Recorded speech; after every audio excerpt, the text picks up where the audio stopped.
Welcome back everyone, and this is my long-awaited How to Whale as a free-to-play, my top 10 free-to-play tips for soulstones in Evertale.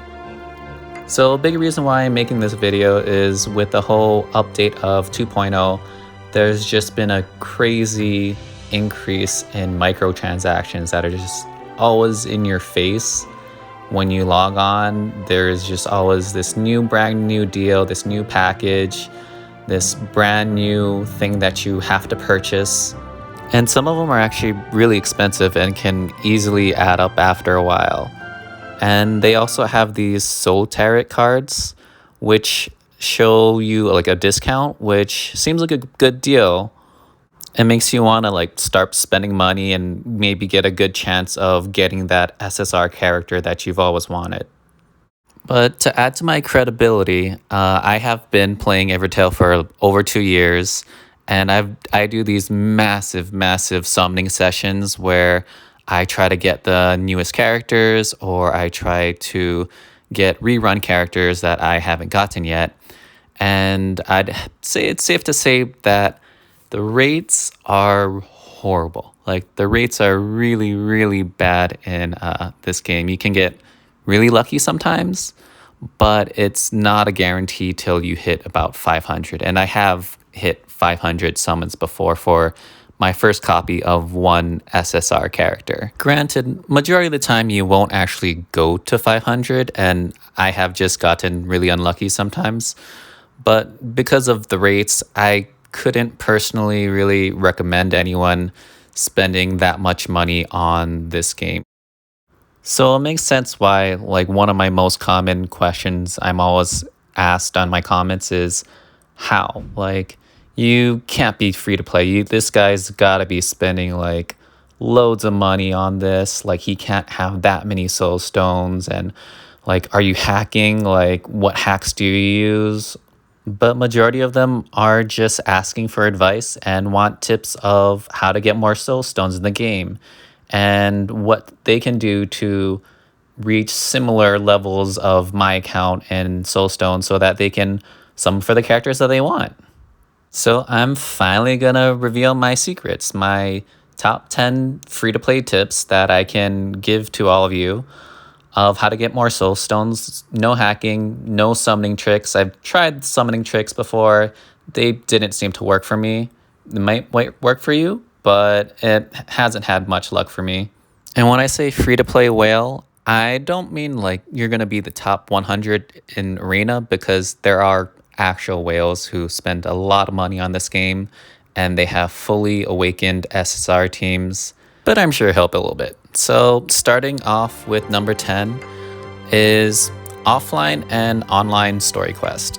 So the reason why I think I put this at number 10 is because it's actually really easy to kind of just forget about it, especially nowadays with everything being auto battle and just doing your dailies and just doing your login things.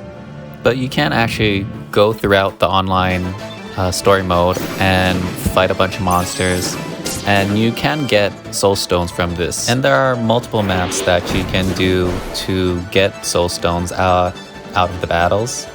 Not all of them give you soul stones, but some of them will, and it is a source of soul stones that can be easily forgotten about or just underutilized. And before 2.0, there was actually a normal mode and a hard mode, which actually doubled the amount of soul stones that you could get from the online story mode. The downside being that it does cost mana, and the soul stones are limited to first-time clears. Number 9 on my list are event quests. So you can get soul stones about every 4 quests or so from the event, and the events they do come back eventually. Soul stones are first clear only, but the events themselves will have reruns X amount of months later on. Then the stages will refresh and you can repeat the first clear rewards. And for number 8 would be arena. I would say that arena is a nice way to get soul stones. The pros being that you can get soul stones every day based off your ranking, but the ranking does vary based off of your team and where you are. The higher you rank, the more soul stones you'll get, so it's not quite as consistent as, say, other things or other ways you can get soul stones. And the other big con I'd say is that because of the cooldown that is built within the system of Arena, like that 5-second cooldown, it can add up after a while, or it can get kind of frustrating. And I think that is usually what takes the longest in terms of doing your daily missions. But if you can just get over the 5-second cooldown, which might not mean much to other people, you can get Arena Soul Stones every day after it resets. Speaking of daily missions, that is actually number 7, which is the daily quest and technically Twitter. If you do all your daily quests and go to the very last treasure chest over here, it will give you 40 soul stones. And it might not seem like much, and it kind of isn't, but if you keep doing it all over time, it will add up. And like by doing so, you will also do the high activity as well. And after so many days, you can get more soul stones from doing those. Yay, day 10! And for number 6, I am going to say alliance giveaways. So I don't know if all of you know this, but I would recommend joining an alliance based off of if they do soul stone giveaways, because it's real easy, just one click and you can get soul stones every day from whoever your alliance guild master person is. It is random RNG, so like you can just get one soul stone, but free is free. And for number 5 is the daily login bonus. I think you should be doing this just no matter what, like, because it's fast, easy, it's real simple. There are event logins where you get bonuses, and then you have consecutive day bonuses as well. And I think you should definitely be doing this like no matter what kind of account you have. Like after a while, it will definitely add up. Like if you can see here, just logging in, just not even necessarily doing dailies, you can get a lot of soul stones just from logging in every day. And for number 4 is, it kind of ties in with that, is multiple accounts. And there are definitely pros and cons to it. Like again, if you just log in every day, and it'll just add up over time. And it's not necessarily all on one account, but it is ways that you can build up more soul stones very easily.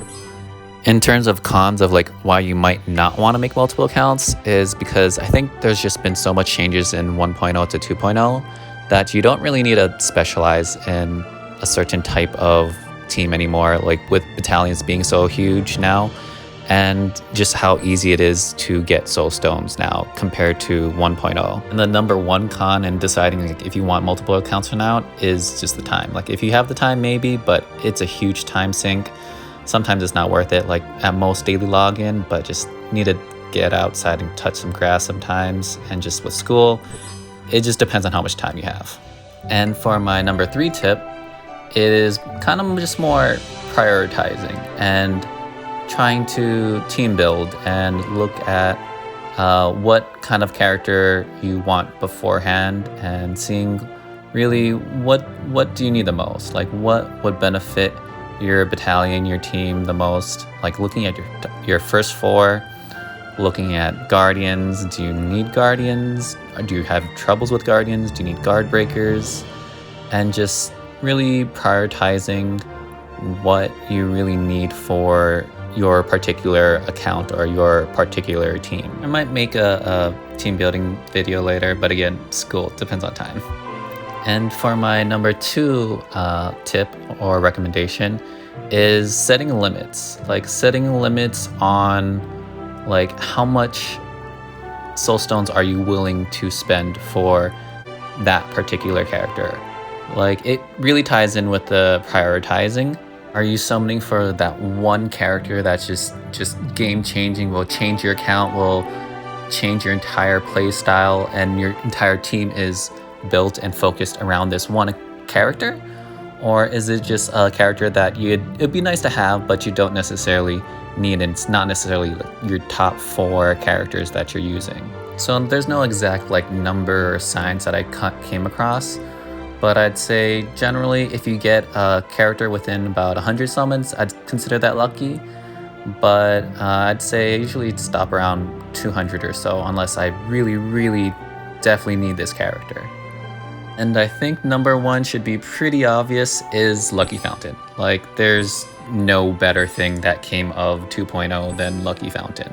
Because I was saving beforehand, I was prioritizing like what one character am I saving for a rerun for. I had multiple accounts, and biggest game changer, Lucky Fountain in 2.0. So for those who don't know, just save till you have 30,000. Like, no matter what, get to 30,000 if you aren't at 30,000 already, and if you are above 30,000, never ever go below 30,000 ever. And it might be a little bit deceiving at first, but the number of soul stones that you actually get for free is not really what is shown and pops up. So it's not in addition to, it's the difference between 30, 300, 3,000, and 30,000. It is all RNG and relies on luck and not the most consistent, but it does come back every month, and sometimes you get really lucky. This is the closest I've ever gotten to doubling the 30,000, which is pretty much an extra 300 summons for free. Been meaning to make this video for a while, but just with time and everything, it took a while. Just comment your thoughts down below, subscribe if you want to see similar content like this, or just watch me suffer the RNG of Evertale. Thank you for watching, and like always, good luck with your summons, and I'll see you all in the next one. See ya. Bye.